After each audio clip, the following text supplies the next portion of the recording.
And so this morning we're going to be in Jeremiah 27. We may possibly go through the whole thing. You know, this we're hitting a section of Jeremiah that where you really see there's a lot of narrative. So you see the history that's happening. There's a lot going on. There's a lot going on in the world that kind of gives us an idea of how God is. Gives us a picture of how God is acting in history. I think that's the thing. The thing I love about narrative. I mean, obviously all the things where we come and we get this direct word from the Lord. I mean, that's always nice and clear and plain.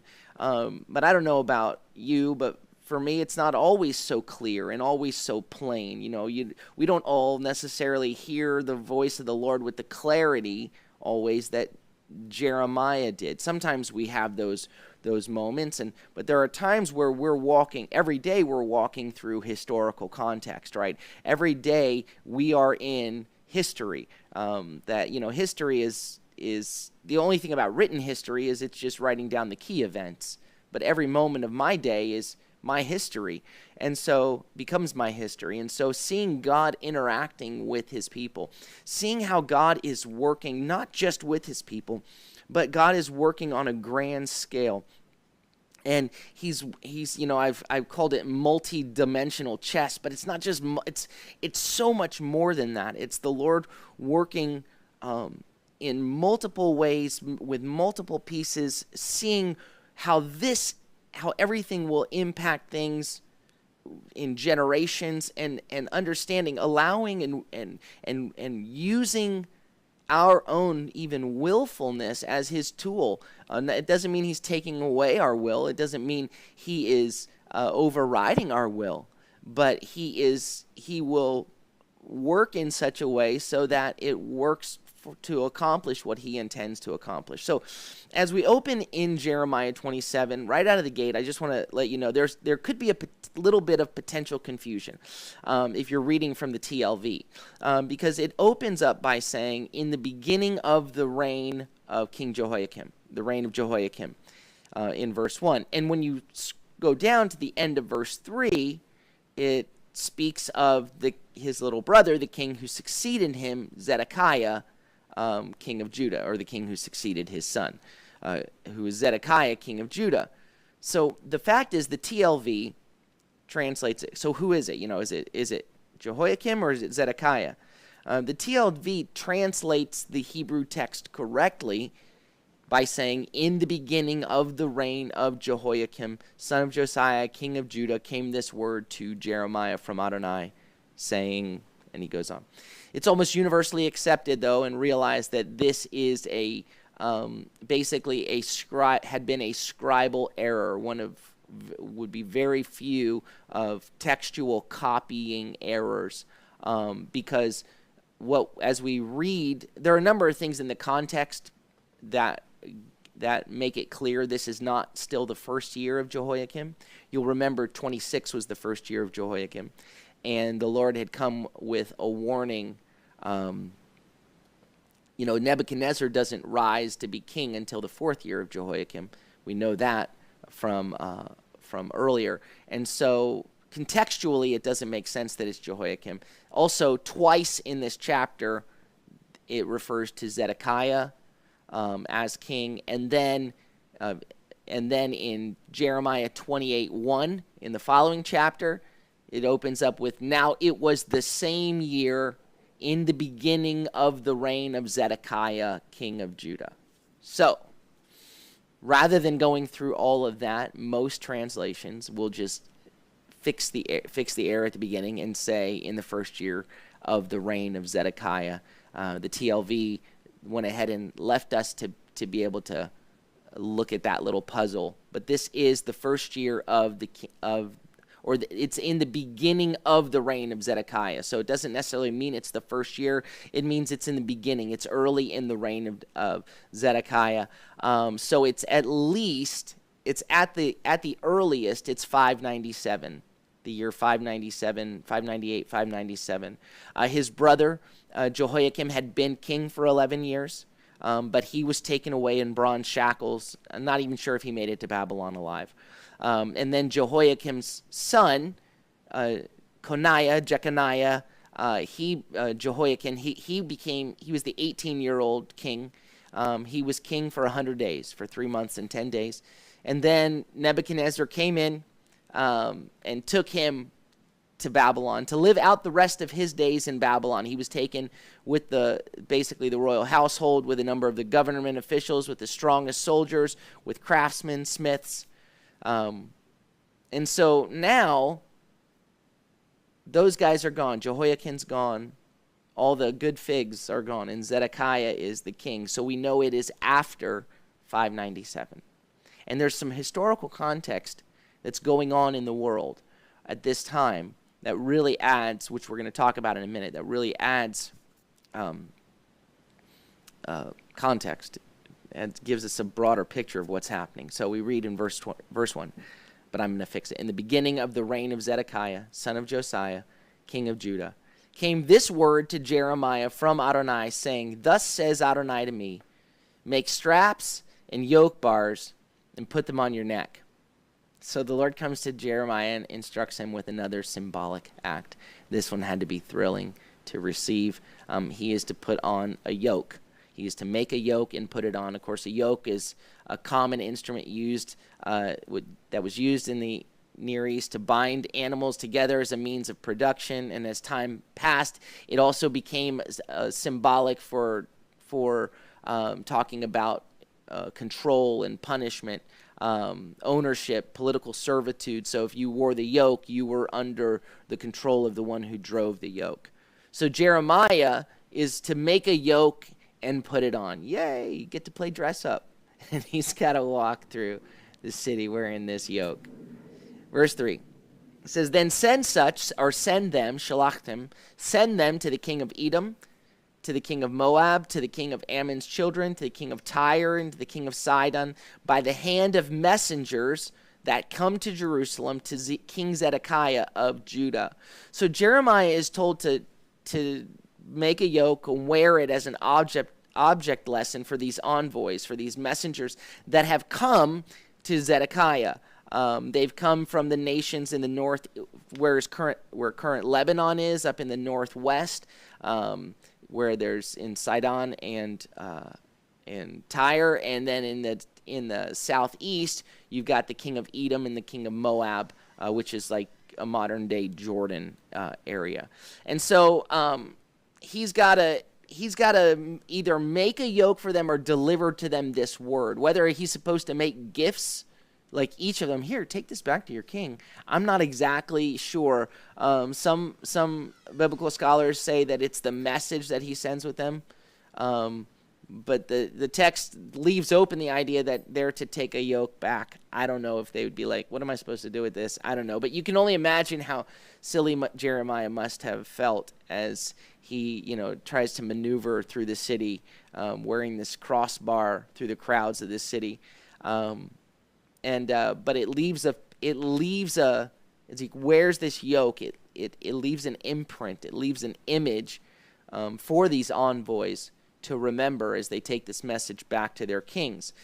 And without reading too much into the text, there's something that was historically going on that can explain potentially why in this case, why these envoys were there to King Zedekiah, because it's not as though they necessarily had embassies as they are today in Jerusalem. But by this time, all of these nations, Tyre, Sidon, Edom, Moab, they were all under Nebuchadnezzar's rule.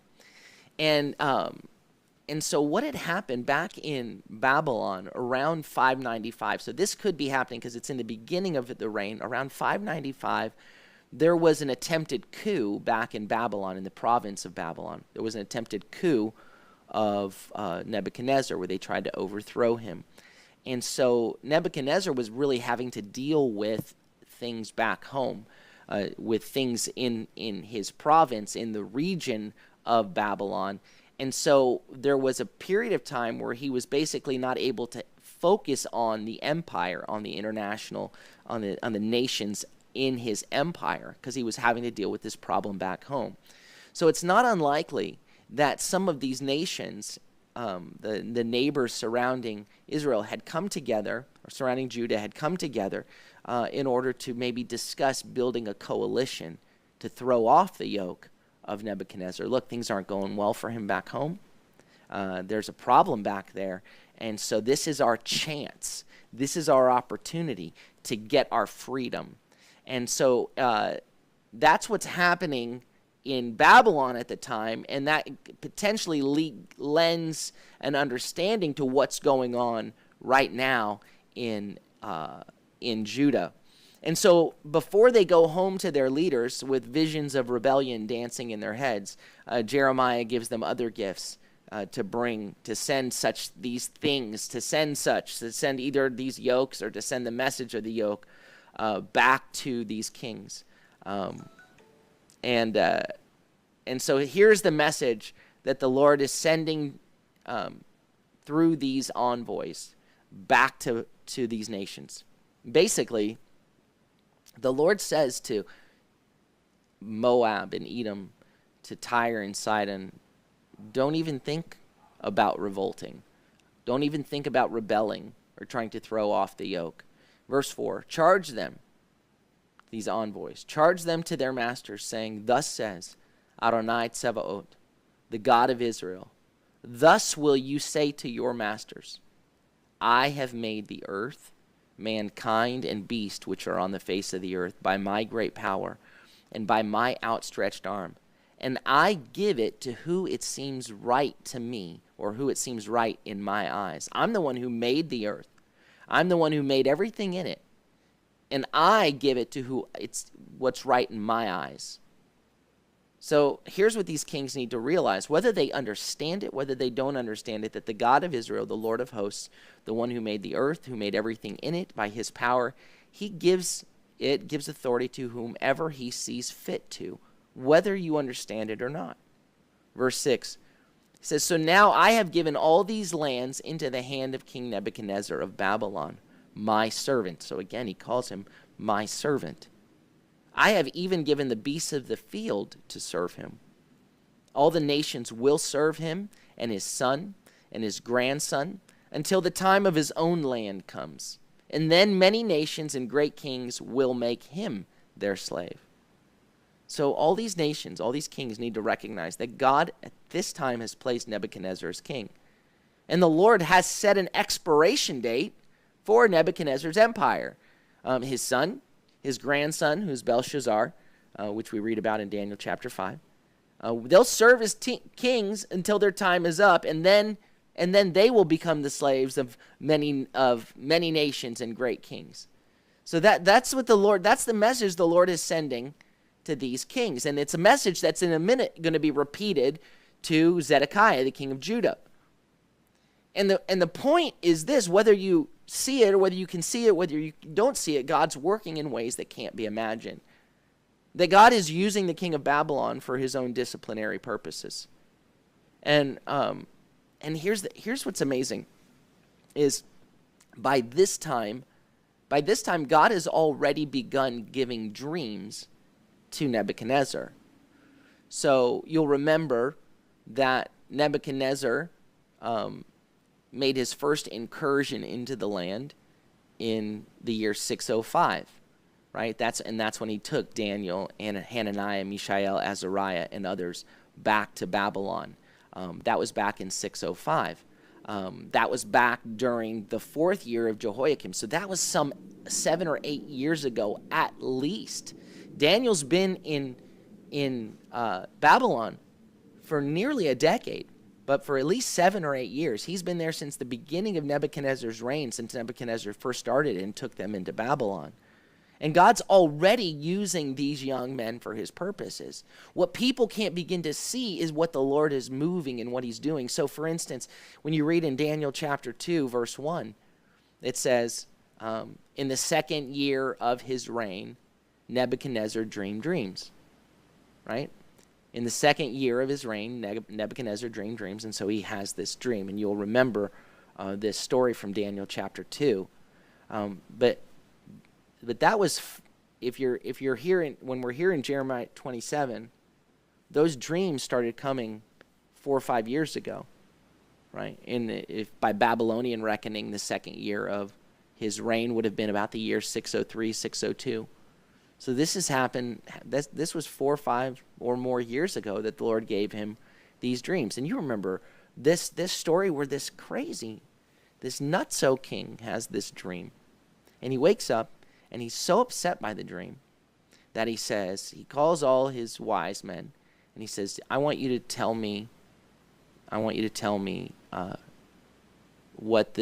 had the terrible dream. And they're like, tell us what it means. And then he says to them, in his craziness, he says, no. You tell me the dream, and then you tell me what it means. And he goes, well, they go, no, nobody can do that. And it so enrages him. It so enrages this nut job king in Babylon that he says, you know what? I want them all slaughtered. And he starts having wise men killed, and he's having them hunted down. And so Daniel, there are people looking to execute Daniel. And so Daniel and the guys, they get together and they pray and they seek the Lord. And the Lord, who, by the way, the Lord gave this dream to Nebuchadnezzar. The Lord sort of poked at Nebuchadnezzar's insecurities, even sort of prompted that would set all of this in motion. Gave him this dream, and then the Lord, now in response to Daniel's prayer, gives Daniel the dream, tells him what the dream is and the meaning of it. So Daniel goes, you read through the chapter, he ends up before the king, and he tells him the meaning of the dream. And he says, well, there was a statue, had a head of gold, had a torso of silver, had legs of iron, had feet kind of mixed of clay and iron. And that head of gold is you, and that silver, each of the next are the kings that will come after you, who are not as great as you are.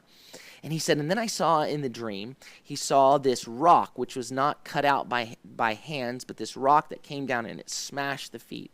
And the statue toppled over, and it basically into smithereens. It became like dust, and then like chaff, and the wind came through and blew it away, and it was forgotten. It was no more. It was gone. It wasn't there. And then this rock that had shattered this became great and became a great mountain and filled the whole earth. And he says, that's you. And basically, and God, that there's going to be an end to your kingdom. He goes through this whole thing. And so Nebuchadnezzar, later we get more about the dream, but Nebuchadnezzar is so impressed that Daniel is able to give him the dream and then the interpretation. But he hears the interpretation, but I think he's so impressed that he's able to give him the dream, and he loves that he's the head of gold and that the other kingdoms are inferior to him. And he loves that. And so he says, hey, teenager. That's Nebuchadnezzar. I mean, Daniel's a teenager. He's like, you're going to be the head of the province of Babylon. And Daniel's like, well, what about my friends here? Can they be put in positions? And he's like, sure. And he makes them administrators in the province of Babylon. And so now, and that's around 603, 602. So by the time it's 597 and the 18-year-old king and everybody is being brought, this wave of exiles is being brought into Babylon, God has already put in place as the ruler over the province of Babylon, his own servant, Daniel, a godly man. God has already put him. Nebuchadnezzar's not godly. Nebuchadnezzar's God's tool, God's servant. And God is using him and working and using. Nobody could begin to imagine how God's using this mad king to accomplish his purposes. And around this time, here's what's amazing, by the way. I think what's so incredible is that it's not unlikely that this whole, that the whole situation with so he puts them in place. And then, because of his dream, Nebuchadnezzar now has a gold statue built, right? 90 feet tall, 9 feet wide. And it's all gold, solid gold. So even though the dream had just the head of gold, he's like, I don't know if he thinks he can override God's intentions by his own will. If he can make the whole thing gold, and that way it will end, his expiration date won't happen, that when the rock comes down and shatters the feet, now the feet will be feet of gold, and forget it, that he will be able to avert God's purposes. Either way, he decides he's going to build this statue. And then says, now everyone has to bow before this. So that whole event of the building of the statue and Shadrach, Meshach, and Abednego being put into the fiery furnace, it's not unlikely that is happening at the same time that this message is happening in Jeremiah 27. Because it's when the coup failed. When the coup failed, then Nebuchadnezzar, sort of insecure, like had to say, I'm king, remembers this dream, right? And nobody came after me. The gold is still standing. And he makes the whole solid statue of gold. And then calls all of his, he brings all of his regional leaders, all the governors over the regions, calls them back because they need to now declare fealty to him. And so one scholar tells us, it says, when Nebuchadnezzar's dealing with the coup after the coup attempt failed, it's likely that Nebuchadnezzar summoned all his provincial rulers and vassal kings back to Babylon for a loyalty oath. Those who had proved themselves loyal at the royal court in Babylon would have been exempt from the ceremony, which would explain why Daniel didn't have to appear at the gathering. He had been with Nebuchadnezzar at the king's court. But Daniel's 3 friends were summoned with the other officials because they had been serving as administrators in the province of Babylon. So all that's going on. And at the same time is this message that's saying, don't try to throw off the yoke of Babylon, because God's working there. And by the way, just because the king of Babylon is God's servant doesn't mean that his commands are righteous.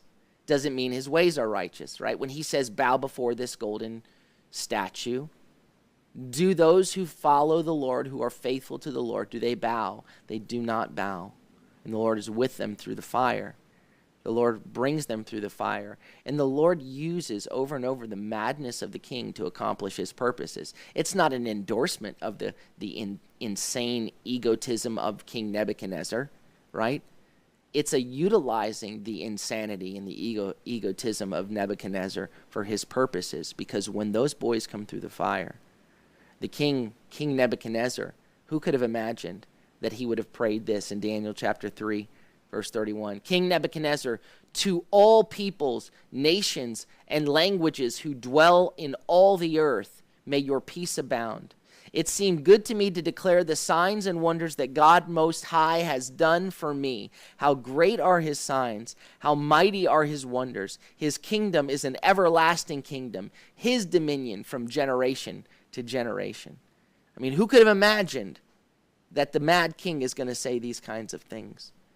And then, of course, the last words we hear from Nebuchadnezzar when he is eventually broken, after he's been like a crazy man for seven years with nails growing like bird claws and hair insane, and he's like an animal in the field, but he finally humbles his heart. He humbles his heart and looks up to God and recognizes that he is not God and that God alone is Lord, and he is humbled. And so at the end of his, the last thing we get from Nebuchadnezzar in Scripture, he says, now I, Nebuchadnezzar, praise, exalt, and honor the King of heaven, because all his works are right and his ways just.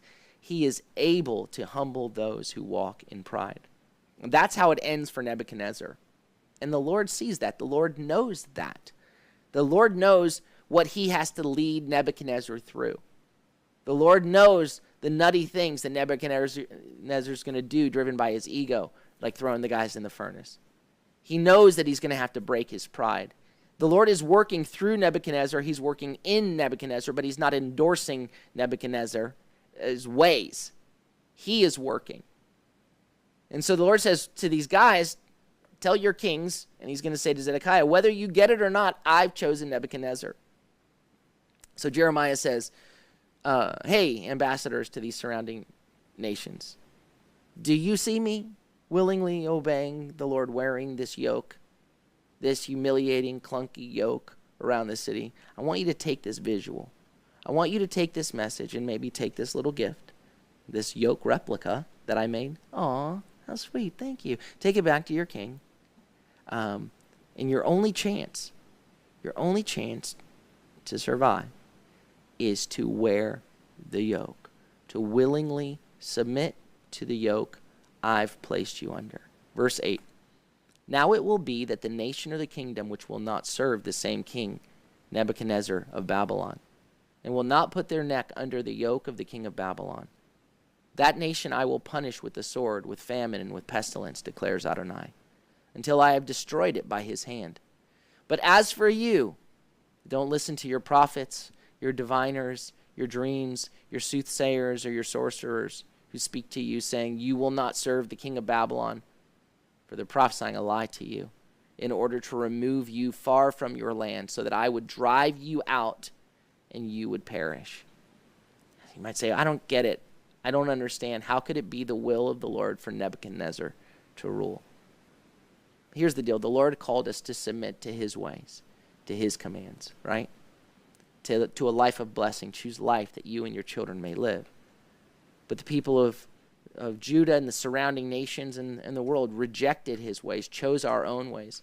And so in Nebuchadnezzar, the Lord is giving us the fruit of our own ways. This is what you wanted, he says. You didn't know this is what you wanted, but this is what you asked for. This is what, every time you've said no to me. The rule of Nebuchadnezzar and all that comes with that is actually what you've been asking for.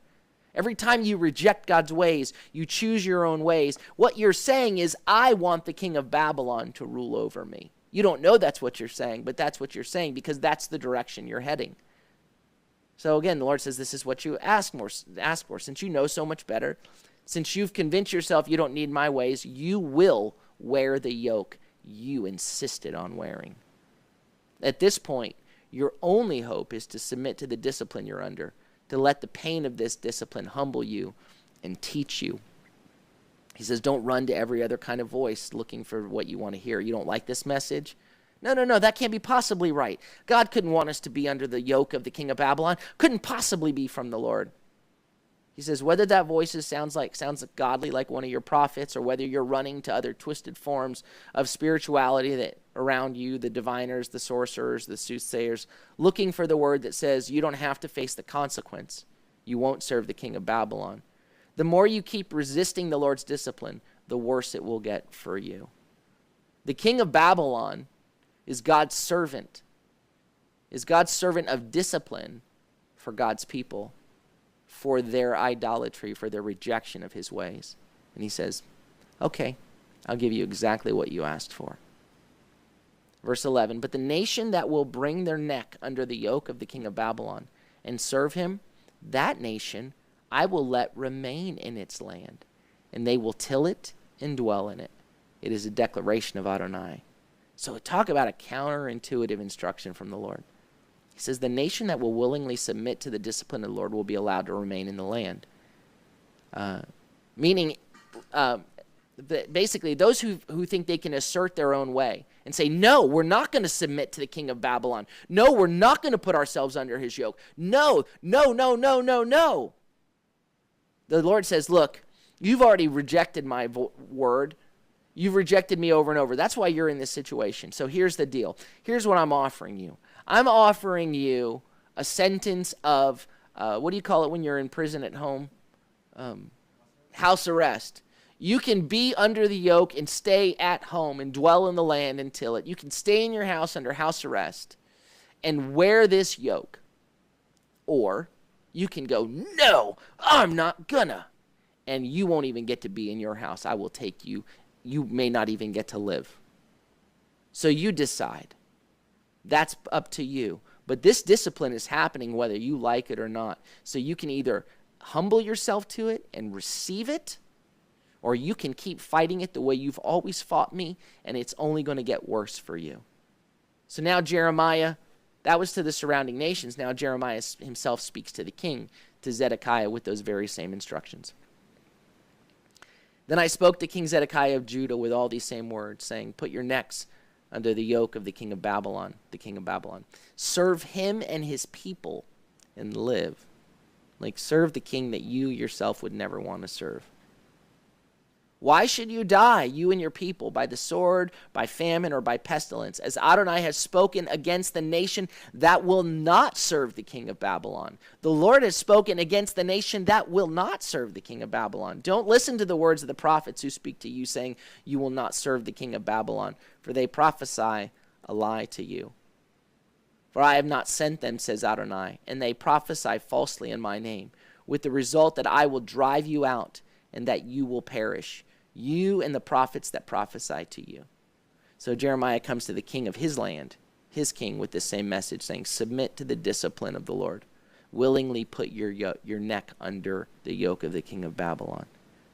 These people who have continually stiffened their neck to the Lord, he says, now lower your neck. Humble your neck. Put your neck under the yoke. Receive the discipline I'm giving you. Walk in it. Walk in it and let it teach you. Let it instruct you. And he pleads with the king, please, why should you die? Just do this. Jeremiah already knows that the religious establishment is going to say something very different. The false prophets are saying, no, we will not serve the king of Babylon. And God's going to bring back everything. You know, when Nebuchadnezzar came and took Jeconiah, took Jehoiakim and everybody, he also took all the gold from the temple. He took all the gold stuff from the temple. Didn't take everything, just all the gold. Took all the gold stuff. Maybe he wanted to use it for his special statue. I don't know. But he took all the gold stuff from the temple. And the false prophets and the priests are saying, no, we're going to get that gold's coming back. It's coming back. And we're not going to serve the king of Babylon. And that sounds spiritual, doesn't it? I mean, and it sounds like they're patriotic, like they love their land. Submit to an invading king? How weak of Jeremiah. What a coward. No, king, be tough. You will not serve the king of Babylon. Jeremiah says they sound faithful. They sound loyal. They sound like they're saying a good thing for the love of God and the love of country and the love of your people, but they're full of lies. They're prophesying lies to you. If you follow the faithfulness of these prophets, you won't save yourself or save your nation. You'll destroy it. It's really stunning that the people and the king aren't listening to Jeremiah. It really is, because Jeremiah has been saying these things for a long time. And for a long time they said, no harm can happen to Jerusalem. Nothing can happen to Judah. We're the Lord's. Well, after the Babylonian incursion back in 605 and then again in 597, it's established beyond doubt, beyond dispute, that the city of Jerusalem is not invincible. And the idea that the temple can't be violated as well. This is the temple of the Lord, the temple of the Lord, the temple of the Lord. Well, Nebuchadnezzar's come and taken from the temple everything made of gold.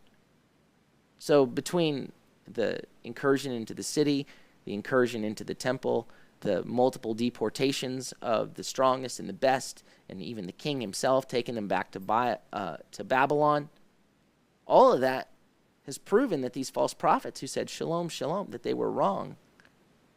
But the people still want to hear what they have to say. They like the message. They don't like the reality. They want a lie. They keep running after lies. They beg to hear lies. Those false prophets aren't done.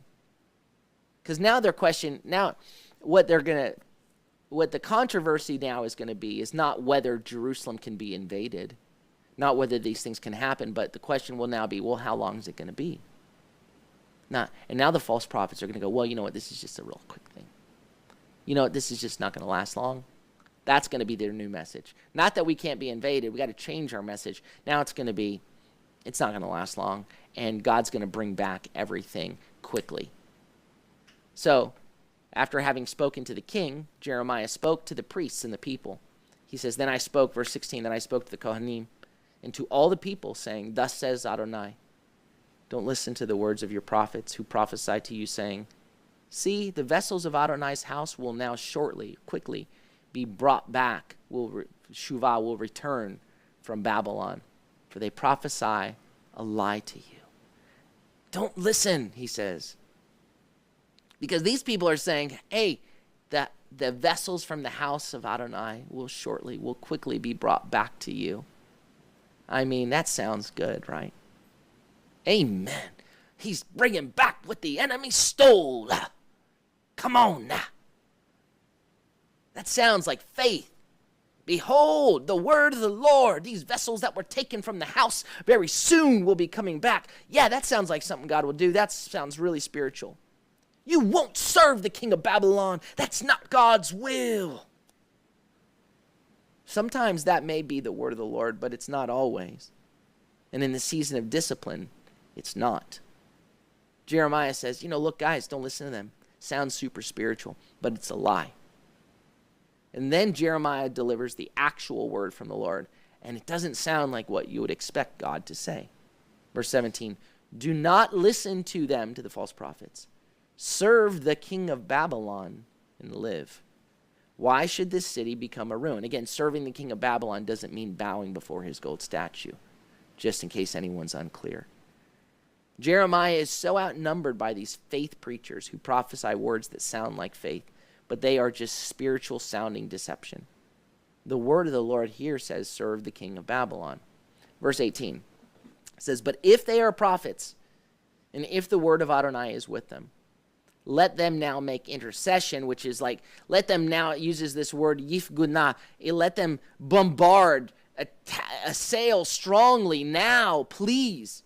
Let them make intercession, like intense intercession to Adonai Tsevaot, that the vessels that are left in the house of Adonai, in the palace of the king of Judah, and in Jerusalem would not go to Babylon. If these guys are really prophets, if they really talk to the Lord, if they really have an encounter with the Lord, here's what they need to do. They need to go, Lord, please don't let what's left be taken. They're saying the gold's coming back. And Jeremiah says, they need to be praying that the silver that's here doesn't get taken. That the very little that we have, it's already, discipline has begun. Don't make it worse. Submit to the discipline, otherwise it's going to get worse. Verse 19, for thus says Adonai Tsevaot concerning the pillars, the sea, the bases, the sea being the water, the pool of the water in the temple, the bases and the rest of the vessels that remain in this city, which King Nebuchadnezzar has not taken, when he carried away captive Jeconiah, son of Jehoiakim, king of Judah, from Jerusalem to Babylon, along with all the nobles of Judah and Jerusalem. Yes, thus says Adonai Tsevaot, the God of Israel, concerning the vessels that remain in the house of Adonai, in the house of the king of Judah, and at Jerusalem. They will be brought to Babylon, and there they will be until the day that I take note of them. It is a declaration of Adonai, and bring them up and restore them to this place. So again, there's an opportunity to respond to the present discipline if you'll humble your hearts and finally submit to the Lord to stave off more painful discipline. God keeps giving opportunity to respond, because otherwise what you have left will be taken. As always, the issue is a heart issue. A heart that is humble to say, if the people having seen that God's discipline has begun, what will it take? What will it take for you to humble your heart? Does everything have to be taken away? Do you have to go, no? When the discipline begins, you have to go, no, this can't be from God. No, we're not going to serve the king of Babylon. No, and you're going to continue to harden your will against what God is saying. And when he's saying the discipline is happening, whether you like it or not, either submit to the discipline and let it break you in a way that so you can be reformed and reshaped, so that you can be a clay jar, a clay pot that is reshaped. Let it break you so you can be reformed. Otherwise, you're going to lose everything if you keep stiffening your neck rather than lowering your neck under the yoke the Lord has placed you under. It sounds spiritual. It sounds like faith to say we won't serve the king of Babylon. God's bringing back what the enemy stole. It sounds unspiritual to say serve the king of Babylon. It sounds unspiritual, like Jeremiah has no faith, to say the gold's staying in Babylon for a long time until God says otherwise, so just deal. Sometimes what sounds spiritual isn't. It's of the flesh. And sometimes what sounds like it's of fear is actually a submission to what God has brought and to what God is bringing. There are times when God brings a discipline and we have to recognize that discipline. And rather than to stiffen our necks against it, that we humble ourselves and receive the discipline and let it shape us and cleanse us and purify us. Lord, is this what you're doing? Are you disciplining us? Are you cleansing us? Then may our hearts be humble to receive what you're doing and to know that in your time that you will restore all things, and to even know that even right now, while you're doing things we can't even begin to imagine, while you're telling us to serve a king we can't even begin to imagine would be the king we should serve, that if that's the king you want us to serve, whoever it may be, Lord, that we would not bow to his idol, but that we would walk in submission to you and let this discipline form us and shape us. Let us be shaped by what you're doing.